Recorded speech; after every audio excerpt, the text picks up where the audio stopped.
我哋成日講到嘅 VCP 底部抬高、波幅收窄，其實講緊嘅就係呢一刻就係我哋所講嘅 pivot point 入場點。大家有冇諗過股票交易究竟係一個點樣嘅思路？點解有啲股票明明已經符合晒所有 VCP 嘅原則，但最後都只係升好少，甚至會突破失敗？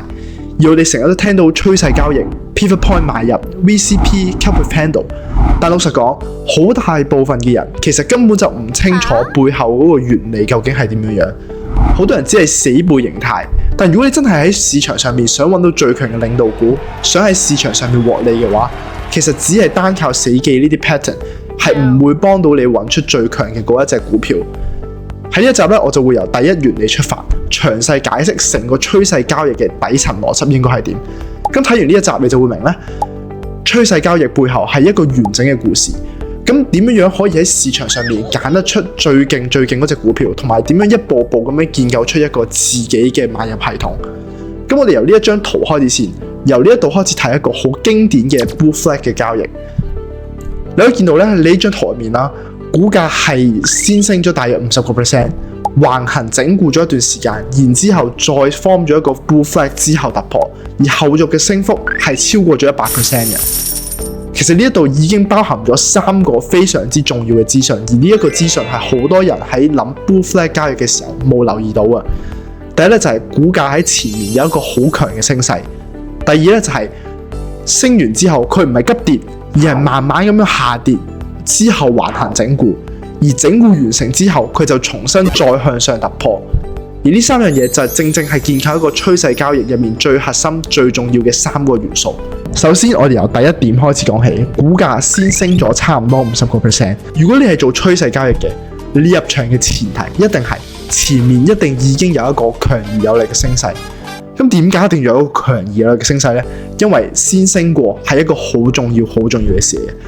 先升過就代表有機構、有資金、有人用真金白銀去買入推高呢隻股票嘅股價。資金證明咗有人願意用更高嘅價錢去追呢一隻股票，而只有呢一類真正被資金追捧過嘅股票先至係有交易嘅價值。如果你係做趨勢交易，你要記住你永遠都係跟住趨勢行。我哋唔會喺一個上升趨勢入面做 short， 我哋只會喺一個上升趨勢入面先會考慮入場去做到 long。而第二點就係盤整。咁盤整點解佢咁重要？而佢重要嘅點就在於，如果一隻股票升完之後佢大跌咗50-60%，咁你會對於呢隻股票有啲咩印象啦？其實已經好清楚，就係資金已經唔再追捧呢隻股票，而你都係冇再交易佢哋嘅必要。但如果嗰個股票升咗50% 之後，佢只係下跌咗大約10% 左右，然之後就開始向橫盤整。你可以諗下呢個畫面係代表啲咩嘢？代表嘅就係資金仲未大範圍嘅離場，佢只不過係升到去某個位置，一個好高嘅位置嘅時候，有少部分嘅人獲利離場咗，所以你會見到一個好輕微嘅回調，但係佢唔會再向下非常之深嘅下跌，而係慢慢咁樣橫行。而呢個盤整呢，就係市場重新分配籌碼嘅過程。而最後一步嘅突破，其實佢最重要嘅重點就係一個 confirmation。喺盤整完成之後，最後一次向上突破，其實就係一個最終嘅 confirmation， 代表資金已經 accumulate 咗足夠嘅籌碼，然後可以重新開始推升股票。而呢一刻就係我哋所講嘅 pivot point 入場點。所以你退後一步再睇，趨勢交易從來都唔係叫你去死背一啲 pattern， 佢係一個好完整嘅故事同埋交易邏輯。一開始佢有一個非常之強勁嘅升勢，代表緊佢背後係有資金追捧。之後佢唔可以急跌，而係向橫盤整，就代表主力未走。而最後嘅突破就係代表資金已經完成咗部署，準備開始下一輪嘅升勢。而你喺市面上面見到嘅所有嘅準則，最終其實你都係可以拎翻去呢3個 concept 上面。我俾2個好簡單嘅例子。我哋成日講到嘅 VCP 底部抬高、波幅收窄，其實講緊嘅就係每一次股票回落嘅時候，佢嘅下跌幅度會越嚟越少，而且每一次咧都有人用更高嘅價錢將嗰隻股票托翻上嚟，而呢個就正證明咗市場對於呢隻股票嘅價格認同越嚟越高，證明咗資金依然喺場內未走，咁就可以拎翻去我哋之前講嘅第2點嗰度。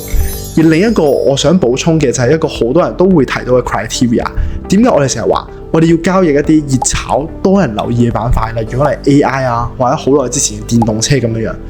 因為領導板塊係最容易吸引到更多嘅資金同埋更多嘅注意力去交易佢哋嘅。例如呢幾年嘅 AI，好多人去關注，越多人關注就會越容易吸引到市場嘅資金去炒作呢一啲股票，越多市場資金去炒作呢啲股票，升勢就會有更高嘅確定性，而呢一個就係更多資金追捧嘅好處。所以如果你係做趨勢交易，最後咧你都係可以拎翻去同一個底層邏輯，強勢嘅升勢盤整，然之後最後再突破。而你喺市面上面所見到嘅入場點 criteria 形態，其實都係同一個底層邏輯下唔同嘅包裝。希望大家睇完呢一集之後已經明白可以點樣去建構自己嘅買入思路，唔好再死記硬背某一啲 pattern。如果覺得有用嘅話，可以留低個 like 啦、share 或者 subscribe。下條片咧我會講下點樣去決定賣出一隻股票。